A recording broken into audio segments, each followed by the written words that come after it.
What's up, Bulldogs? John Sonneman here from BulldogMindset.com. We're going to be talking about finances here and answering the question of, shall I sell my house and rent? I got from Elder. That's his name. So, Elder says, we are thinking of moving to another city. Our house is fully paid off. So we are thinking to sell it, put the money in some bank investment, rent a place for something like 1 or 2 years so we can bulk up more money and then buy a new house with the lowest possible debts. The numbers are, our house is, let's say, $380,000. We can get a 1% of rate monthly. I think he's saying you can get 1% interest monthly. We can find a good place to rent for about $2,000 a month so we can save rent, or save about $1,800 monthly plus some more from our jobs.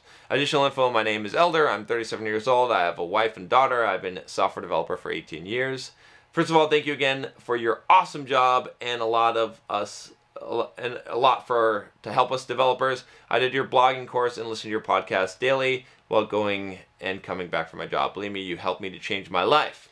Do you think that regarding my question, that is a good idea? If you have your house paid off and you're thinking about selling it and renting, it's what you want to do, okay? Especially, a house is not an investment, a house that you live in. Now, yes, you can buy a house, okay, and make money on it, right? I mean, the property I'm living in now, I bought for like, what, $780,000 a couple of years ago, and it's worth over $1 million now. So, hey, luck. I got lucky. It went up. It's good. But it could have gone down. The way I look at it is, if you live in a house, okay, you are essentially paying rent to yourself. You're the best tenant you'll ever have because you always pay the rent on time. So you can look at it from that perspective. If you buy a big house, if you spend a lot of money buying a house, it might not be a good investment even if you're paying the rent on it. Because whatever you could have rented it out to someone else, right, that's what you're essentially paying. Even though you're not paying anything, right? You're just paying the mortgage. It's not true. What you're doing is you're essentially paying the value of it, right? And so you have to really think about this in terms of property when you're buying a property. The thing is, you buy a bigger house than you need, you're going to be essentially paying more rent. And the other thing is, how is the profile of the investment itself? A lot of people say your house is not your investment, which I started to say at first, but it depends. So if you buy a property that you could rent out for more than the mortgage, then it's probably a pretty good investment, and you could live in that property, and it could be your primary residence, and you could essentially rent it to yourself, and it'd be a good deal.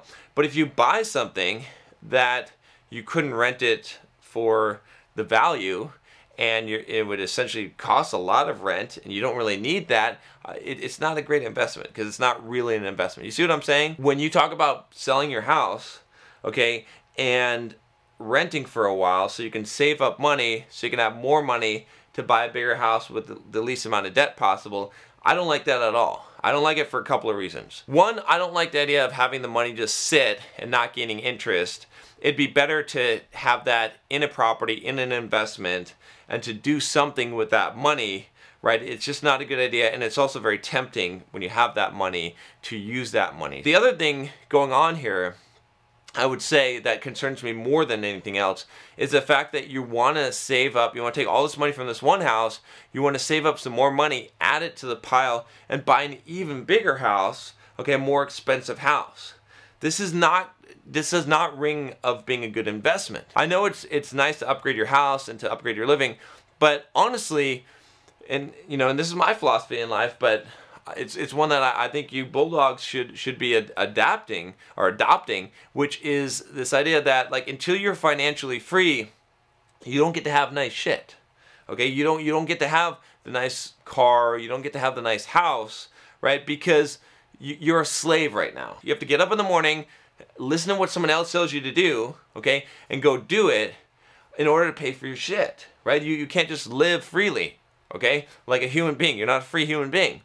I'm a free human being. I don't have to do shit, okay? I can buy whatever the fuck I want with the money that I have.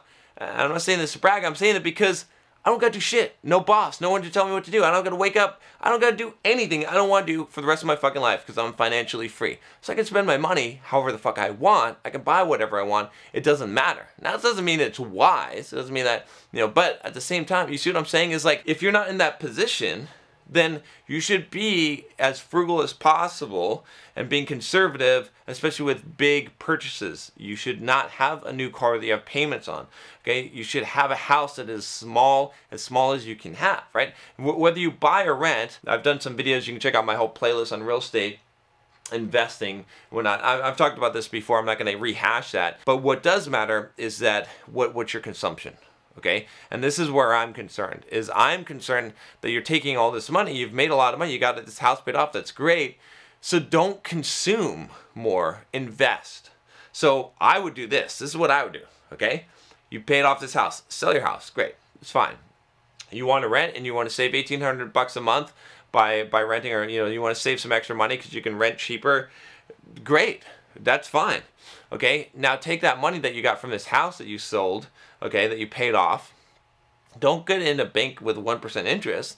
Go and invest in more real estate. Get some good deals, right? With $380,000, you can probably pick up a few properties, okay, that will cash flow, that will put money in your pocket. In fact, what you'll probably be able to do, right, is, that $2,000 a month that you're going to pay rent? Well, if you take the $380,000 that you get from your property and you buy smart and you buy a couple of real estate deals, good deals, okay, you may be able to generate enough cash flow from those deals to pay almost that $2,000 a month rent, so you can live rent free and have this money coming in and have all these assets that are building you value. This is going to get you closer to financially free. Yes, your wife is maybe not going to be happy about this. She wants to buy that big new house. That's great, but it's the price is your life, okay? Because you're going to be a slave for the rest of your life if you pursue that, as opposed to becoming financially free, right? This is the thing. I would rather have a lot less money and be financially free